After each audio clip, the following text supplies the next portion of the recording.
Sunday special गरमागरम समोसे from Janvi. आज मी मस्तपैकी असे गरमागरम समोसे बनवलेले आहे। ॲक्च्युली ही रेसिपी आहे साईंची, त्यांनीच मला शिकवलेले आहे आणि मस्त असे खमंग गरमागरम समोसे बनवलेले आहे। आता ह्यावर आम्ही ताव मारणार आहे। मुलं आतुर झालेले आहेत खाण्यासाठी। बघू शकता तुम्ही, त्यांनी एक उचलला देखील आहे पिल्लूने। छान असे गरमागरम समोसे रेसिपी हवी असेल तर नक्की मला कमेंट्सद्वारे कळवू शकता।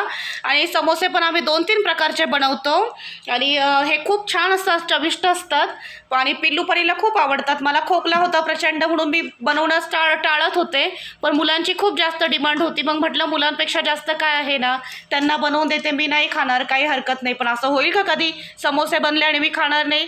मी तर नक्कीच खाणार। औषधाच्या बाटल्या तर आहेच रेडी खोकल्यासाठी, घेईल मी ते, काय हरकत नाही, पण मी नक्की खाणार। साईंचा थोडा ओरड वगैरे पडणार मला, पण काही हरकत नाही। तर चला मस्तपैकी